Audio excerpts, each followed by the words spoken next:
Saudara-saudara, malam tahun baru besok bukanlah malam tahun baru kita umat Islam. Itu adalah malam tahun baru orang-orang sebelum kita, umat sebelum mereka.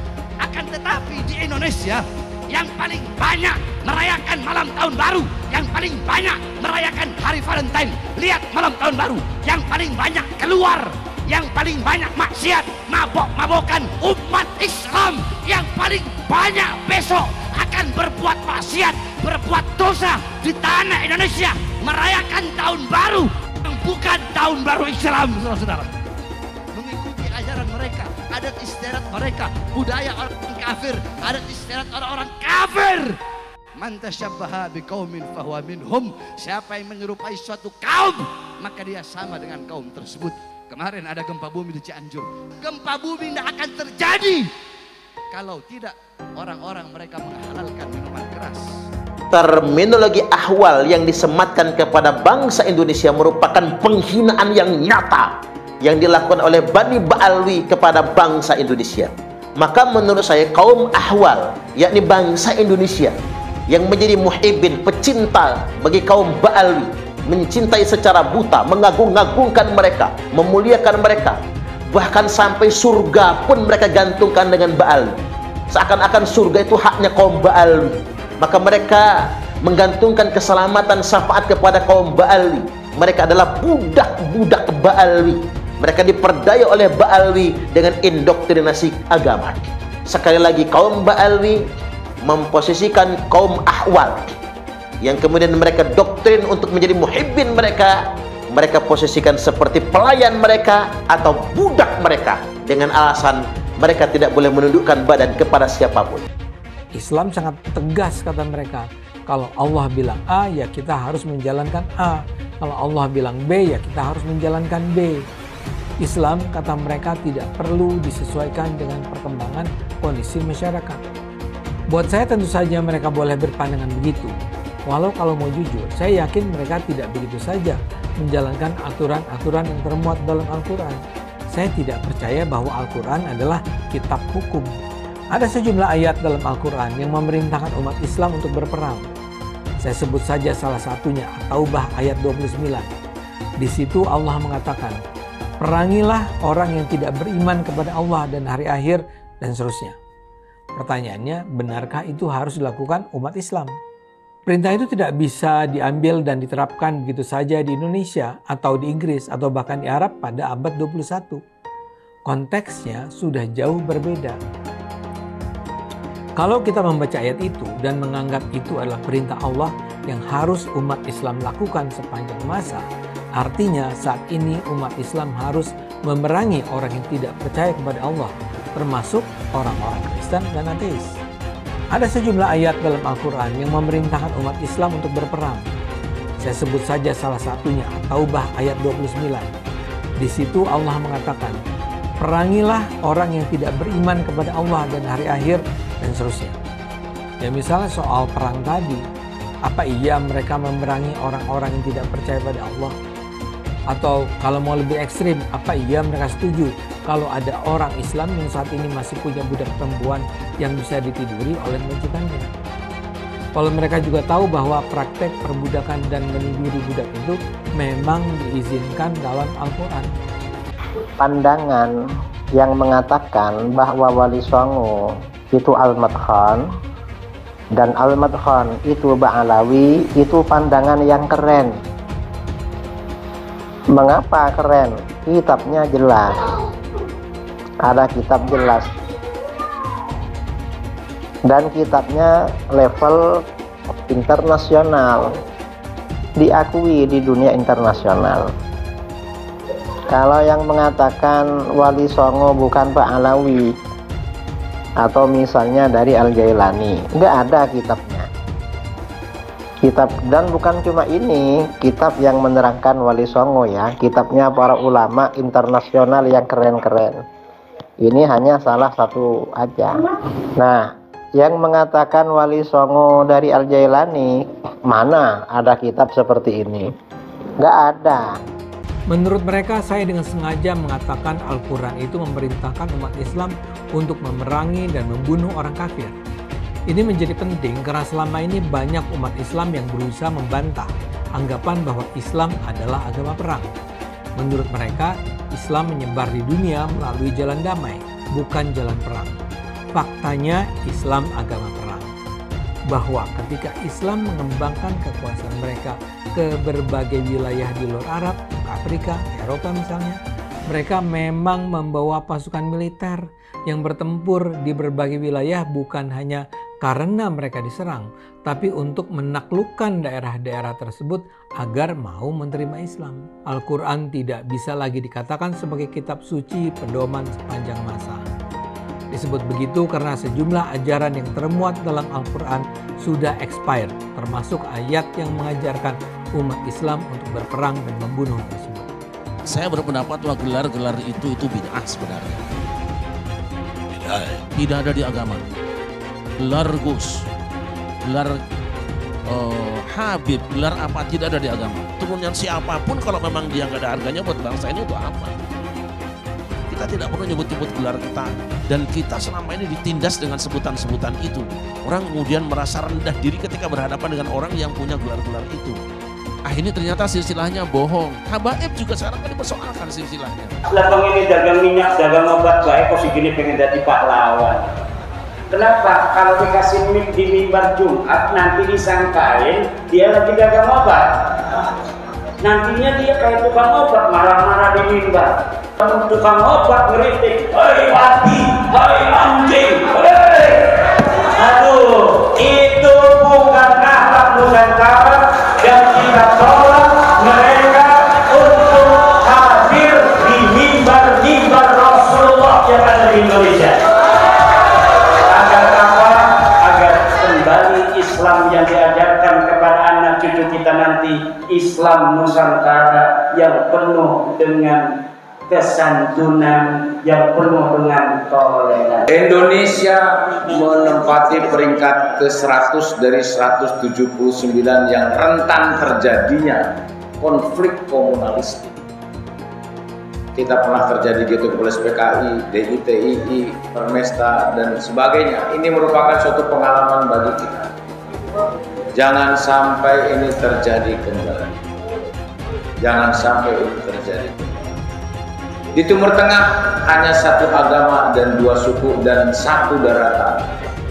Bagaimana di Indonesia 6 agama, 17.000 pulau dan berapa ribu. Makanya saya ingin hadir karena berpegangan teguh kepada Pancasila dan Undang-Undang Dasar. Bahar bin Smith, Bahar, saya dirompas, urusan kamu belum selesai dengan saya. Gak usah pakai acting film-film begitu. Datang sini di Manado, datang sini di Nganapetana di sini. Kita tunggu. Jangan usah pakai cerita tanya supaya ada polisi di situ kan. Jelaslah polisi pisahin. Karena punya urusan sama kita belum selesai. Sesuai janji saya. Orang kelarkan karena secara adat. Jadi jangan kalian bikin istilah pribumi bangsat dalam tubuh saya bukan hanya mengalir darah Rasulullah. Saya punya ibu itu bukan Syarifah. Saya punya ibu darahnya adalah suku Batu, ada darah suku Buton, ada darah Minahasa, ada darah Flores. Saya punya abah, punya nenek itu ada darah Ternate. Saya punya abah, punya kakek, punya ibu itu ada darah Sangir Manganitu. Jadi ada 7 darah Indonesia Timur dalam tubuh saya. Jadi nggak usah mau pakai soal pribumi. Kalau bilang pribumi, saya juga pribumi. Jadi kalau kalian bilang usul habaib, nggak usah habaib yang lain jangan. Datang aja ke kontestasi lagi. Kalau nggak pulang tinggal kepala, bukan saya bahagia lebih sedikit. Wassalamualaikum warahmatullahi wabarakatuh. Buat teman-teman yang selama ini ngajakin tes DNA, terus apalagi ya ngomongin kita nih keturunan palsu, yuk tes DNA yuk, guys yuk. Gimana sebutin tempatnya, waktunya, bayarin tapi lo yang ngomong gue palsu, sekarang lo yang bayarin ya. Gas, kapan, di mana, yuk lah kuy. harus dihentikan ini pembahasan nasab. Yang harus dihentikan adalah pengakuan Ba'alawi sebagai keturunan Nabi yang tidak terverifikasi, yang harus dihentikan. Karena secara kajian nasab dia terputus, secara kajian DNA dia bukan bangsa Arab Acan, dia bukan keturunan Bani Quraisy, dia bukan keturunan Bani Hashim, dia bukan keturunan Ba'alawi, dia bukan keturunan Nabi Muhammad. Ini yang harus dihentikan, pengakuan sepihak sebagai keturunan daripada Nabi besar Muhammad SAW. Dan ini saya kira sudah waktunya PBNU atau MUI untuk mengeluarkan sebuah maklumat bahwa memang Ba'alawi ini bukanlah keturunan baginda Nabi besar Muhammad SAW. Ada beberapa dari habaib yang sampai mengatakan bahwa kalau kiai itu misalkan melakukan maksiat, kiainya luntur. Tapi kalau kami Habib mau melakukan apapun, darah secara genetiknya sudah nyambung bersama kami. Jadi kami tidak bisa jadi mantan Habib. Kiai Iman bikin tesis pun sebenarnya adalah reaksi atas kecongkakan dari orang-orang habaib itu. Siapapun yang mengaku keturunan Nabi wajib diverifikasi, dan siapapun yang mengaku keturunan Nabi dan terbukti bukan keturunan Nabi wajib kita batalkan. Terus adakah pidananya terhadap pengakuan Ba'alawi tersebut? Dan kalau ada, sudahkah kita laporkan? Akan ada musyawarah alim ulama tingkat nasional yang mengusulkan bahwasanya siapapun yang mengaku sebagai anak keturunan Nabi dan tidak terbukti termasuk dalam penodaan agama. Setelah ada munas alim ulama dan sudah ada keputusan bersama, maka dengan bekal hasil keputusan itu kita bisa melakukan pemidanaan.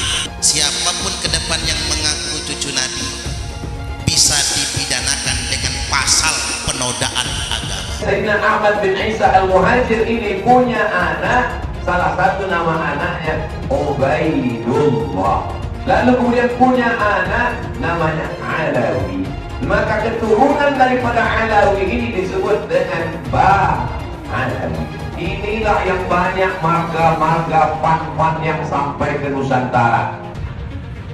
Hai, Bahar Semit. Saya Mbak Gimbal, sang putra alam. Saya Mbak Gimbal menantang kamu duel. Kamu boleh menggunakan golok permata duamu yang kamu bangga-banggakan. Ya, saya cukup menggunakan golok ini. Kita duel 1 lawan 1. Kita bangsa Indonesia tidak boleh diam melihat fenomena ini. Kenapa? Ada indikasi mereka mau menjajah Indonesia. Indikasinya jelas sekali. Ada yang bagian memalsukan kuburan. Di mana-mana dibikin kuburan-kuburan palsu. Alhamdulillah, menurut keterangan beliau juga sudah banyak yang dibongkar. Yang kedua, berita-berita khurafat, dongeng-dongeng khurafat. Untuk apa? Ini yang namanya Ba'alawi leluhurnya luar biasa, bisa hijrah Mi'raj 70 kali, bisa memadamkan api neraka yang nggak pakai akal. Itu sesuatu yang luar biasa dan dahsyat.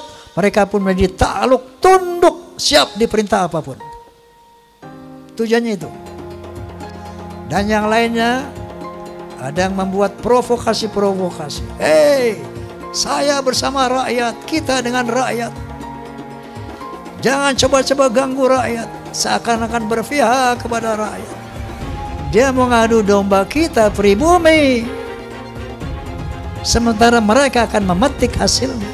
Saya sebagai putra Indonesia was-was, ngeri, dan waspada.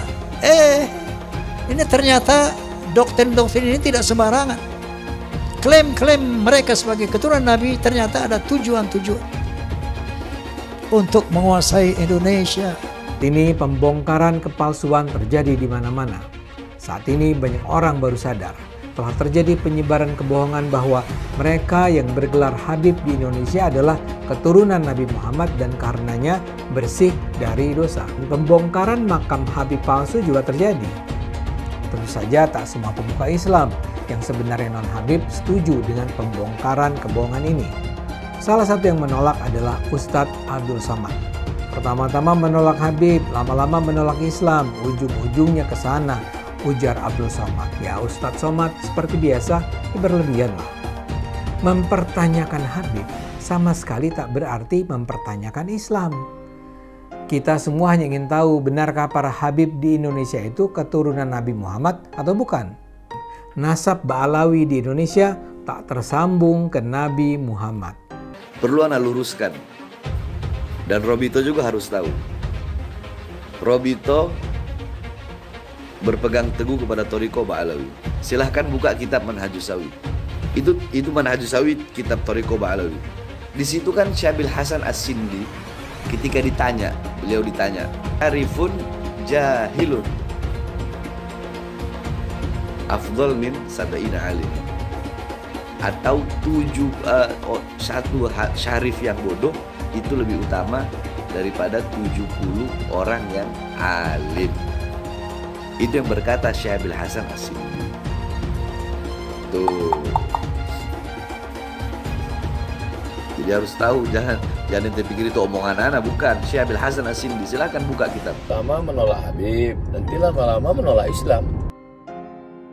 UAS ketika percaya bahwa Habib itu cucu Nabi, minimal dia punya dalilnya. Dalilnya mana UAS? Bahwa Habib itu cucu Nabi. Saya menantang UAS untuk memberikan dalil. Hai Imaduddin Usman, ini dalil Habib cucu Nabi. Ini sahih. Selama ini tidak ada. UAS jadi mukibin silahkan saja. Tapi jangan bodohi jamaahnya. Kenapa Ustaz Abdul Somad tidak mengikuti Al-Quran? Al-Quran melarang kita untuk mengikuti sesuatu tanpa dalil. Tapi Ustaz Abdul Somad kemudian jamaahnya diminta oleh dia agar mengikuti bahwa Habib itu adalah cucu Nabi tanpa ada dalil. Yang jelas adalah apa yang dikatakan oleh UAS, bahwa tidak percaya kepada nasab habaib itu sama dengan tidak percaya pada Islam, itu tidak ilmiah, tidak berdasarkan ilmu pengetahuan, dan membawa jamaahnya kepada taklid buta yang dilarang oleh agama Islam. Pak Habib Bahar yang sangat kontroversial itu kakinya diciumin oleh santri-santri yang ngantri jalan bebek.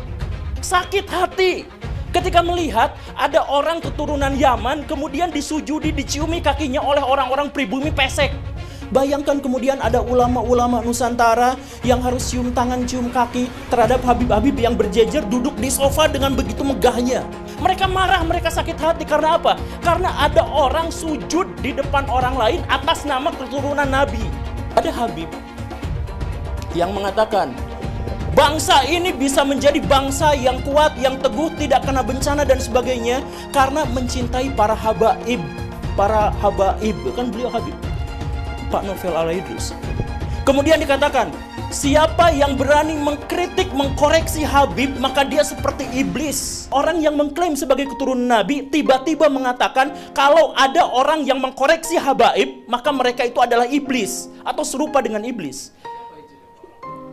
Pak Novel Al-Idrus, sorbannya kiai-kiai itu derajatnya ada di bawah kaki dari Habib. Bahkan ketika Habib itu penzina, tukang narkoba, tukang mabok, Habib terbodoh itu 70 kali lipat lebih mulia daripada kiai-kiai. Satu orang Habib yang bodoh lebih mulia daripada 70 kiai orang Jawa. Kan ngomong gak bener itu. Habib walaupun zina, walaupun minum arak, pasti masuk surga. Walhasil mereka ini menganggap diri mereka super. Kiai-kiai Jawa ini bukan Habib, di bawah mereka. Ini orang yang mengaku keturunannya ini, mulutnya kotor banget. Karena ngakunya keturunannya Nabi Muhammad. Yang mengaku keturunannya, mulutnya kotor, caci maki sana sini. Habib bodoh itu masih lebih utama daripada orang yang berilmu. Kenapa kaki Habib yang maksiat, yang nakal, yang kotor dibandingkan kepala kiai yang pakai sorban masih lebih mulia? Kenapa kaki Habib yang maksiat tersebut? Satu kaki Habib itu lebih tinggi, lebih mulia dari 100 dari 70 kepala kiai, kan gitu. Itu kan penghinaan betul. Kalau orang tidak terhina dengan ini, saya kira tidak, rasa kebangsaannya rendah. Karena itu dinyatakan, harusnya ditegur lah. Habib itu meskipun mabuk, berzina, itu jangan dimarahi. Karena kalau Habib itu pasti masuk surga.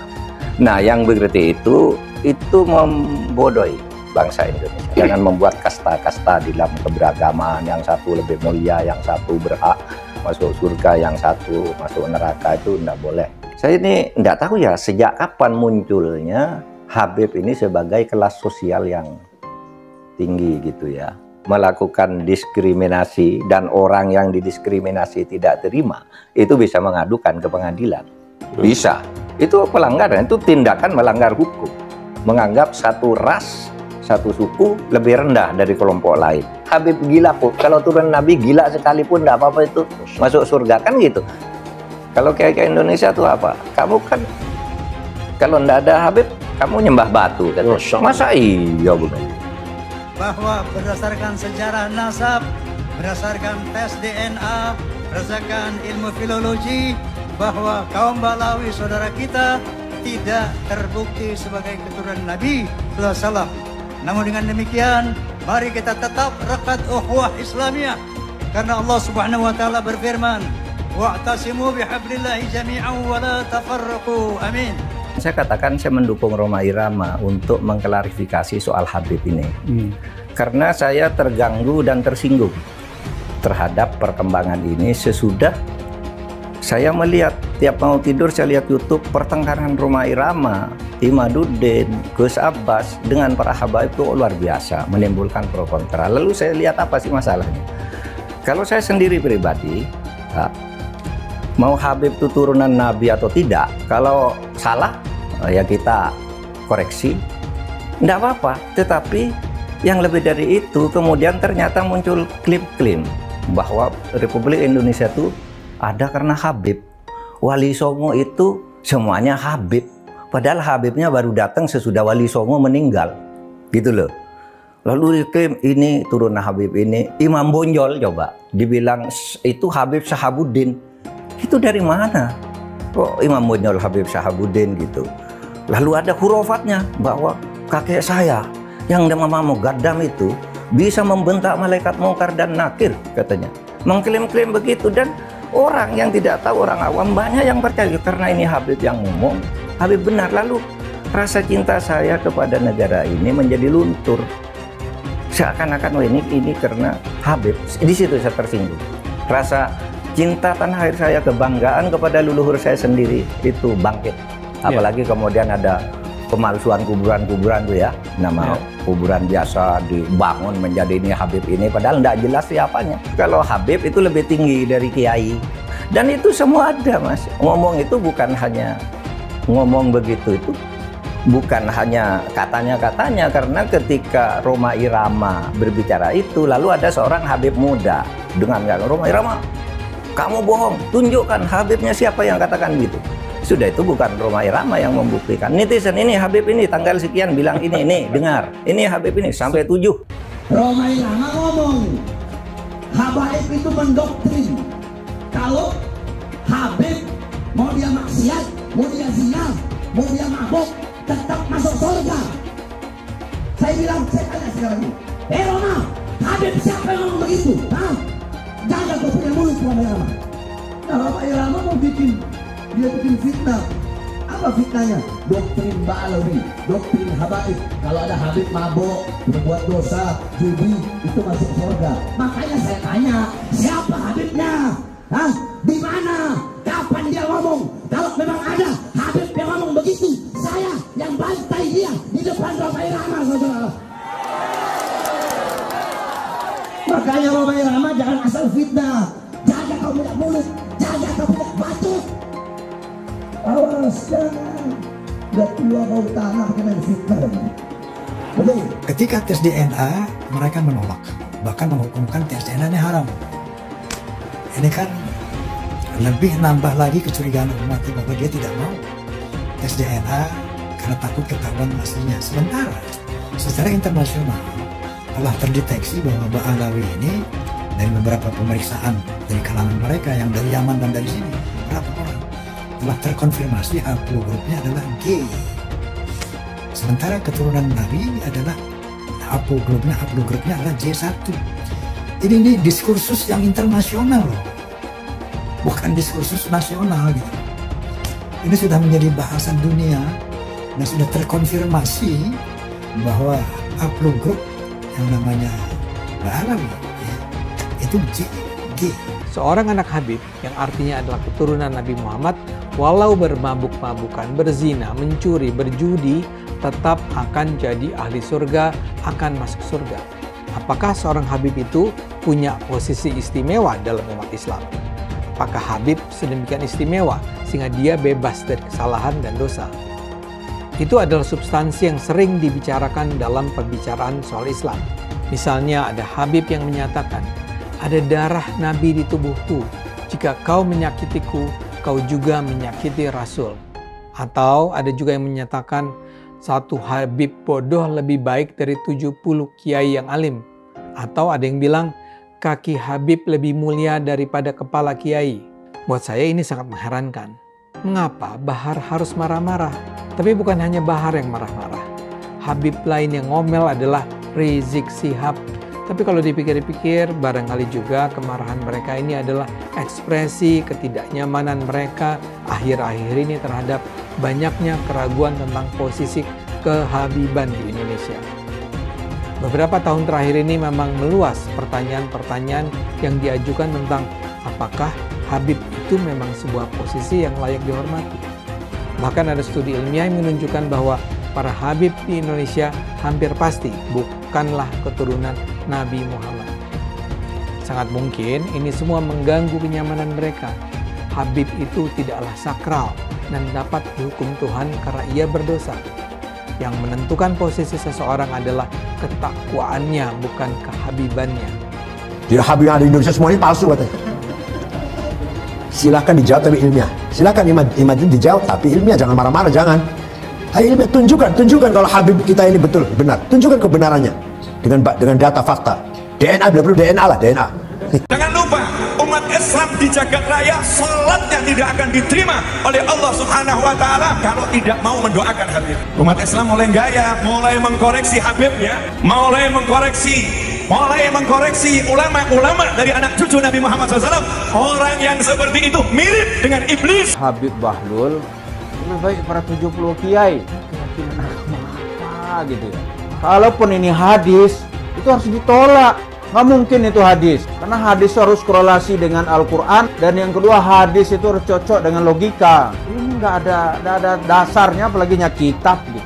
Para Habib ini mencoba ya membangun kasta baru dalam Islam gitu. Kasta, tolonglah saudara-saudara yang mengaku suriat Nabi itu jangan dirusak lah yang sudah berjalan selama ini. Jangan dipecah dengan adanya kasta-kasta baru, mengatasnamakan Tuhan, mengatasnamakan Nabi Muhammad. Seolah-olah kalian ini pemegang kunci surga. Mereka menyatakan dirinya mulia, kita jauh lebih mulia. Ayo dalam bidang apa, prestasi apa? Mana ada Yaman berprestasi? Tionghoa banyak. Dari bulu tangkis macam-macam, dari kegiatan bisnis, keren gitu. Kalau si Dowir Habaib nggak ada apa-apanya.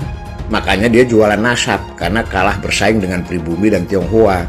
Mereka tuh pemalas, pembohong, ngaku-ngaku cucu Kanjeng Nabi. Ya nggak bisa, mereka aja rezekinya dari pribumi kok gitu.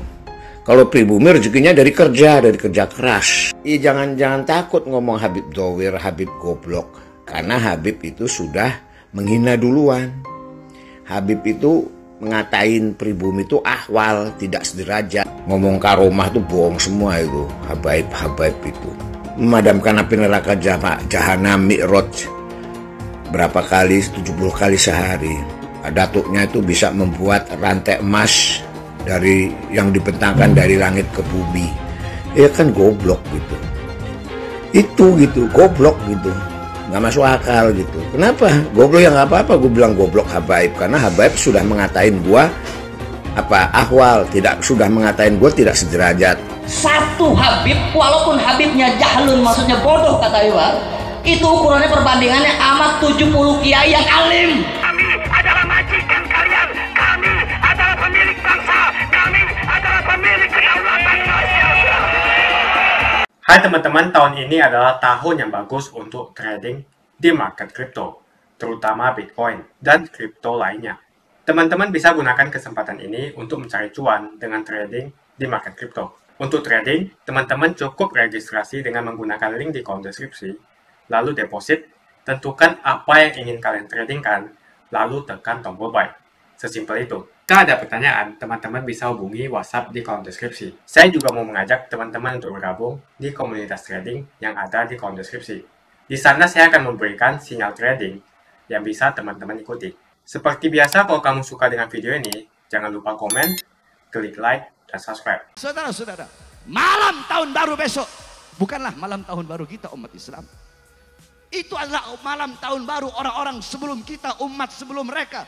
Akan tetapi di Indonesia yang paling banyak merayakan malam tahun baru, yang paling banyak merayakan hari Valentine. Lihat malam tahun baru, yang paling banyak keluar, yang paling banyak maksiat, mabok-mabokan. Mereka zina seperti perbuatan yang halal. Mereka halalkan zina, khamr. Mereka perbolehkan seakan-akan itu bukan hal yang tabu, bukan hal yang haram. Mereka memainkan musik-musik yang membuat lupa dan lalai kepada Allah. Mereka ikuti kelompok-kelompok sebelum mereka. Nah, yang paling banyak nanti besok bermaksiat, melacur, yang berjudi, yang khamr, yang narkoba, yang mabok-mabokan di Indonesia. Bukan putra-putri Kristen, bukan putra-putri Buddha, bukan putra-putri Hindu, tetapi putra-putri kita, umat Islam yang paling banyak besok akan berbuat maksiat, berbuat dosa di tanah Indonesia, merayakan tahun baru yang bukan tahun baru Islam, saudara-saudara. Karena bagi para musuh-musuh Allah, kita harus masuk ke dalam mereka, bertasyabuh, menyerupai, mengikuti ajaran mereka, adat istiadat mereka, budaya orang kafir, adat istiadat orang-orang kafir. Man tasyabbaha biqaumin fahuwa minhum. Siapa yang menyerupai suatu kaum, maka dia sama dengan kaum tersebut. Kemarin ada gempa bumi di Cianjur. Gempa bumi tidak akan terjadi kalau tidak orang-orang mereka menghalalkan minuman keras. Istibahal khumur, istibah itu menganggap minuman keras perkara yang biasa. Wa istahalla zina, menghalalkan zina. Wa dharabu bil ma'azif, mereka memainkan musik-musik yang lahun, membuat lupa dan lalai kepada Allah Subhanahu wa taala. Yang ketiga, tentang korupsi. Saudara-saudara, saya dari dulu setelah ceramah masalah korupsi. Kalau masalah korupsi, ya imam, tidak ada tawar-menawar. Bagi saya, siapapun yang korupsi, maka hukuman yang paling pantas adalah hukuman mati, saudara-saudara. Banyak sekarang ini pejabat-pejabat, anggota partai, elit-elit partai, sombong dengan partainya. Yang jenderal-jenderal punya pangkat jabatan, sombong dengan pangkat jabatannya. Seakan-akan Indonesia negara milik mereka. Hei, saya sampaikan, Indonesia bukan milik partai politik manapun, bukan milik jenderal manapun. Indonesia bukan milik PDI, bukan milik Gerindra, betul? Bukan milik Golkar, betul? Bukan milik PKS, betul? Bukan milik PKB, betul? Bukan milik P3, betul? Bukan milik Nasdem, betul? Apa lagi? Bukan milik Berkarya, betul? Indonesia bukan milik Jokowi, bukan milik Prabowo, bukan milik Megawati, bukan milik Kapolri, bukan milik Panglima TNI. Indonesia bukan milik perusahaan-perusahaan asing, bukan milik tambang-tambang asing, tapi Indonesia adalah milik kita bersama, bangsa dan rakyat Indonesia, saudara-saudara. Allahu Akbar. Maka saya sampaikan pada malam hari ini, wahai Prabowo dan kabinet menteri-menterinya, demi Allah, kami pemuda-pemudi Indonesia bersumpah, demi Allah, di Indonesia tidak ada sejengkal tanah pun bagi siapapun yang merampok dan merampas harta bangsa dan rakyat Indonesia, saudara-saudara. Allahu Akbar. Saya tanya semua rakyat, apakah akan memberi walaupun sejengkal kepada para koruptor, kepada para pengkhianat bangsa, kepada pengkhianat bangsa, kepada partai politik manapun? Jadi kalian semua jangan macam-macam. Segala kebijakan-kebijakan Prabowo yang menguntungkan rakyat akan didukung oleh rakyat. Betul? Betul. Kebijakan-kebijakan pemerintah Prabowo yang menguntungkan rakyat, yang pro kepada rakyat, khususnya rakyat kecil, rakyat susah, rakyat yang kelaparan, pengangguran, maka kebijakan yang menguntungkan rakyat itu akan kami dukung. Betul? Betul. Terus saya sampaikan lagi, ada ujungnya itu. Apa ujungnya? Tetapi kalau sampai Prabowo dan kabinetnya, pemerintahannya membuat kebijakan-kebijakan yang menyengsarakan rakyat, melaporkan rakyat, menderitakan rakyat, saya akan pimpin rakyat untuk melawan mereka, berjuang sampai titik darah menghabiskan, saudara. Allahu Akbar. Siap lawan korupsi, siap lawan koruptor, siap lawan pengkhianat bangsa, siap hancur demi negara, siap mati demi merah putih. Allahu Akbar. Mereka Allahu Akbar. Mengapa banyak betul yang cinta buta dengan Habib? Padahal mereka bisa saja Habib palsu, karena tidak ada tes DNA yang membuktikan bahwa mereka adalah Habib asli. Sebetulnya saya malas sekali membahas tentang nazab, apalagi nazab dari Yaman, karena keturunan Nabi hanya bisa dibuktikan dengan tes DNA. Belum tentu juga dia betulan keturunan Nabi, karena tidak ada tes DNA. Bisa saja dia ngaku-ngaku. Mengapa setiap orang yang ke Arab-Araban yang belum paham betul asal-usulnya, belum jelas nasabnya, apakah betul keturunan Nabi atau bukan, lalu kita junjung habis-habisan, sampai kita cium tangannya berkali-kali. Pengajaran ini harus kita perhatikan baik-baik. Masa kita harus patuh dan hormat kepada Habib yang belum jelas nazab dan keturunannya? Disuruh cek DNA saja dia malah ketakutan. Kebiasaan memuliakan Habib itu seakan-akan hukumnya wajib. Sampai segitunya, kalau ketemu orang yang bergelar Habib, dielulukan dan dipuja-puja. Ya kalau itu memang Habib betulan. Kalau dia Habib abal-abal gimana?